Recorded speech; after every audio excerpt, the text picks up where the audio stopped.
So I want to tell you what we're going to do tonight is we're going to do a little bit of programming. I'll tell a little bit about me and kind of where the pantry is right now. And then Kevin, our board president, will come up and share some of our big vision goals. And then we have a customer lawyer who will tell us a little bit.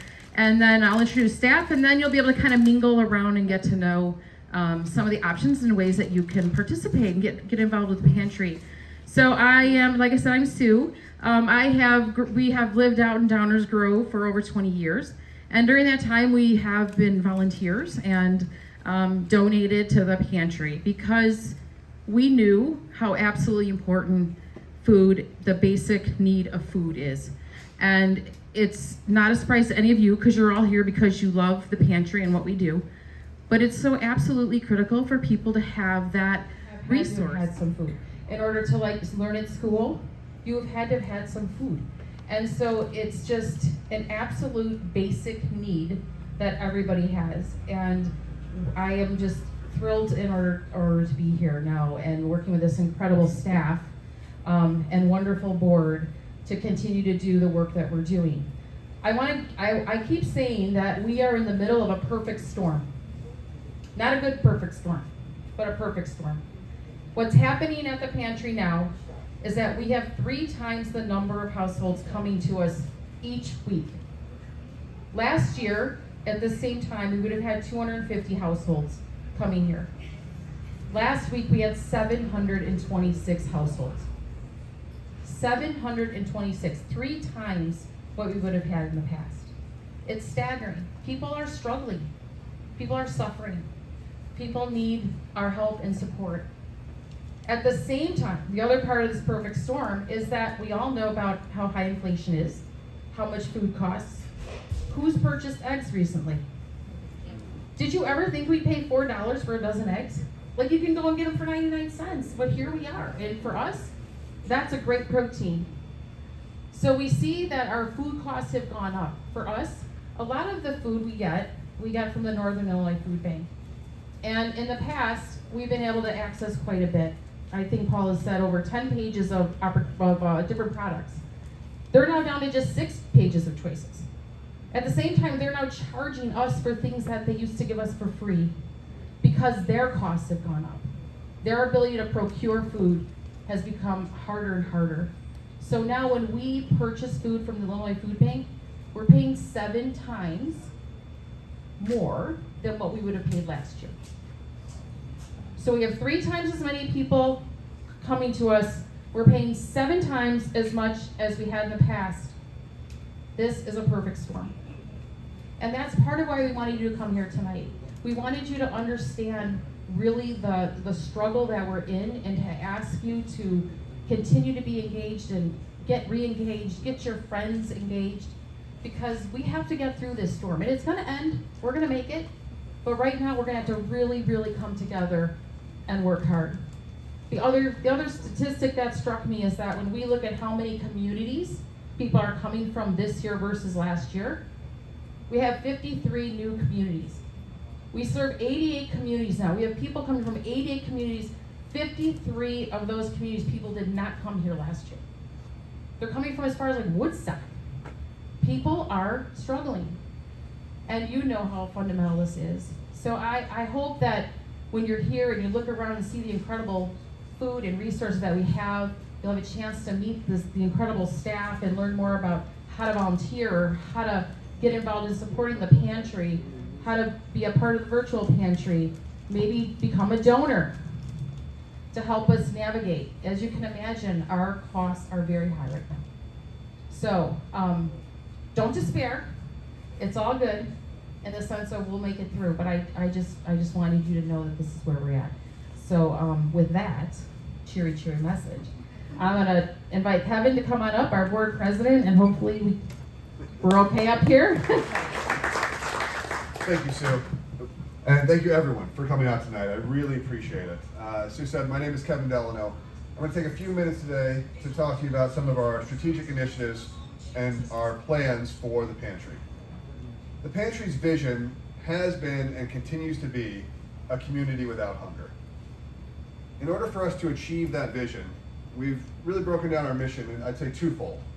First is providing food for the hungry, that physical food, right? Meeting that physical need for our clients.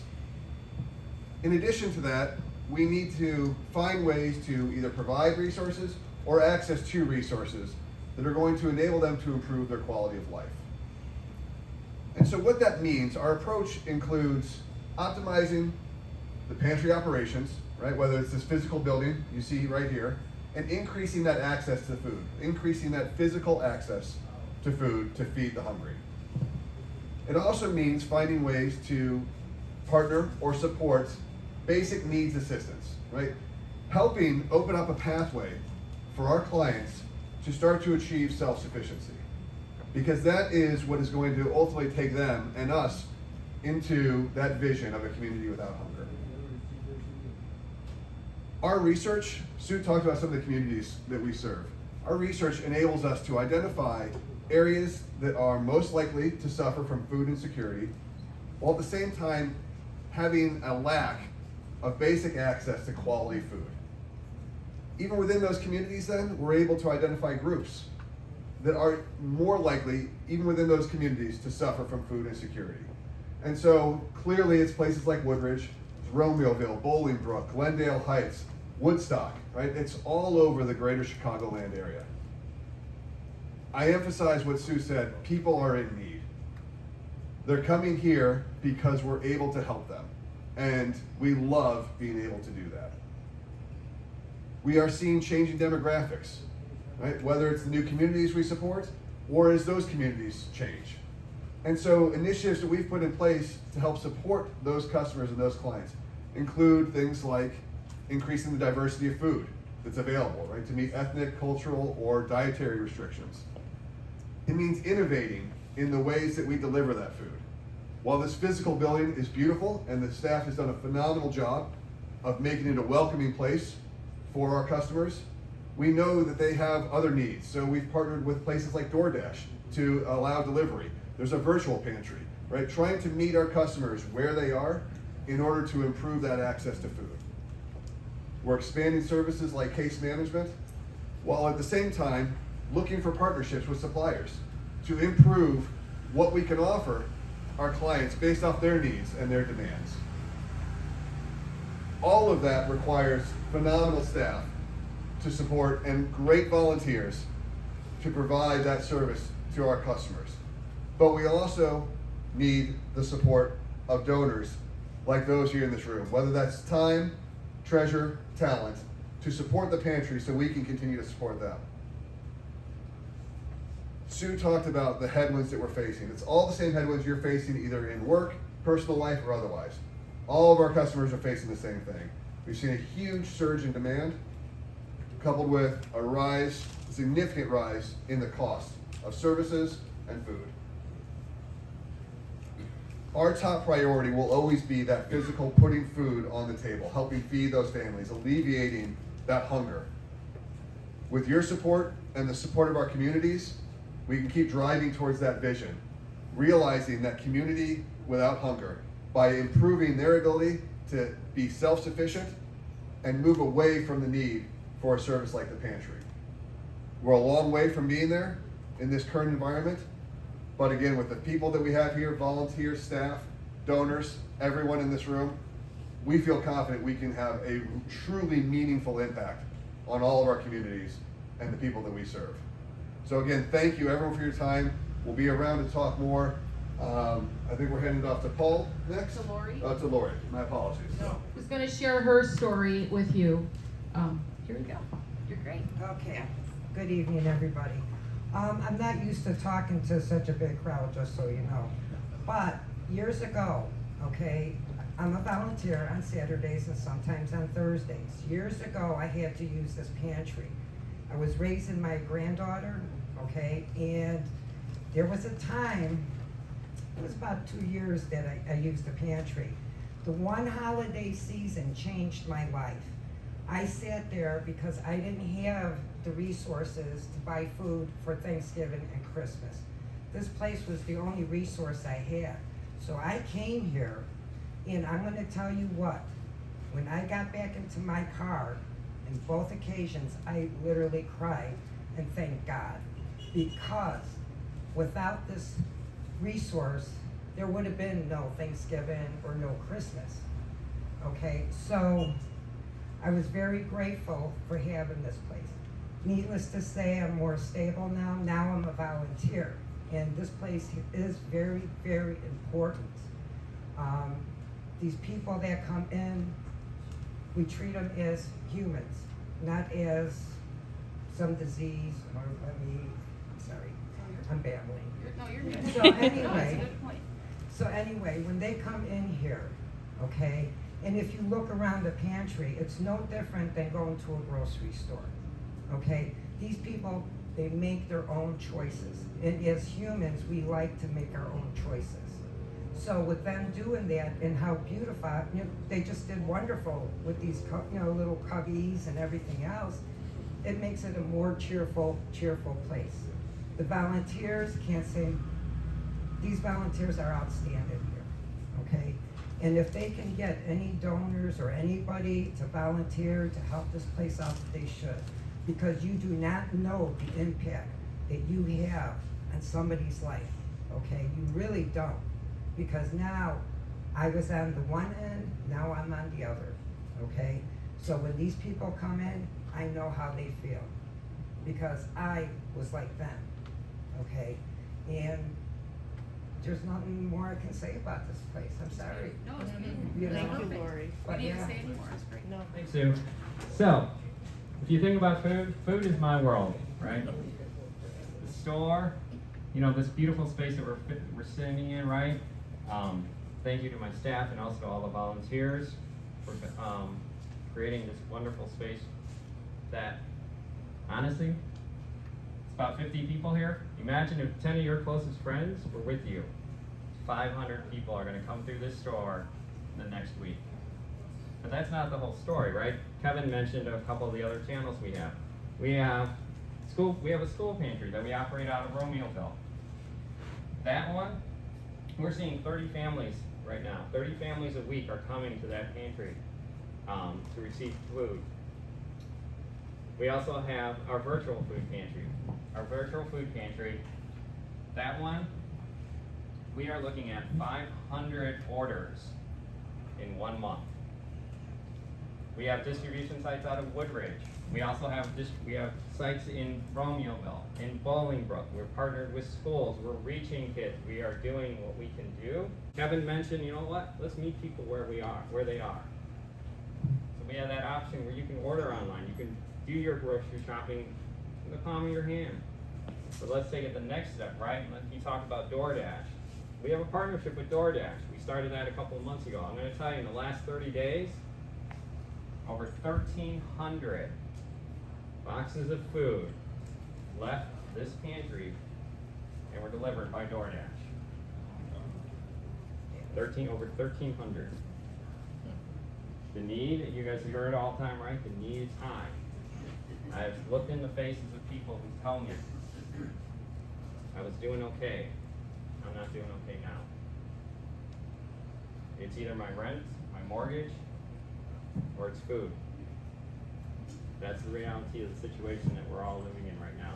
Our support services. Can you hear me? Yeah. I can hear you, but back in the back, you're competing with the refrigerator. Oh, okay. So our support services aims to improve our customers' quality of life. Customers can expect to complete a screening tool to identify their family's current needs. The screening tool ranges from practical issues such as housing, transportation, to family issues, to emotional issues. They can then expect to meet with a case manager to help them address those needs directly or to refer them to partner organizations that can help. We also have wellness programming, which includes education classes on health, nutrition, job support, financial wellness. So it's giving our customers an opportunity to learn and have those tools with them to take home with them. So feel free to stop by my table in intake to learn more specifics about our supportive services and also how we are enhancing this area of programming. The team here at the Pantry is here to support all the amazing work that Kristin and Paul do. We support them with your donations. We thank you for that. We support them by getting the word out about the Pantry, getting the word out, educating the community about what we do, about the need. And you know, we provide all the marketing materials for the Pantry. We research grants and apply for grants that we can get funding to do all of these amazing programs and new programs to reach more people. So the development team is here to help you to connect to other people. We can provide food drive toolkits for you, for your, you know, if you want to do a food drive in your neighborhood or in your schools. We can provide anything you need to help us do a better job in feeding the community. So visit us and we can help, and we can share more about what we do and connect you with the right materials. All good. So Colleen is our wonderful volunteer coordinator manager, and so does an amazing job really recruiting people, keeping them engaged, connected. So she's gonna be right at that table next to that skeleton dog. That's her little corner. So before we break up, are there any questions that you have that we can provide any more information? We want this to really be a dialogue and not just us talking to you. I think it's time to start the part which is we wanted to allow people to go to different stations and learn a little bit more. So over here we have, I don't know where Colleen went, but Colleen's station right here is if you want to learn more about how to volunteer. There are so many amazing volunteer opportunities, whether it's actually in the pantry, helping to stock and to help assist families going through or individuals in getting the food. It could be, we call it the recovery, where you would go to some stores and pick up things that they're giving to us. There's all sorts of amazing, helping with events.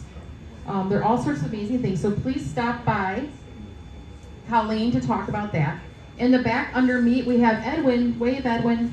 Edwin, there we go. All right, so there's Edwin. He helps with the DoorDash program. So if you have questions about that, you can talk to him. Paul's gonna go back there as well. And John's back there, and John does a lot of work with the virtual pantry. So if you have questions about that, you can talk to them. Over in here, we have, Lisa will be there for development. Like if you wanna get involved, think about maybe doing a food drive, think about maybe having a dinner at your home and inviting people to come and write a check to the pantry as a way of like, you know, helping raise money. Talk to her.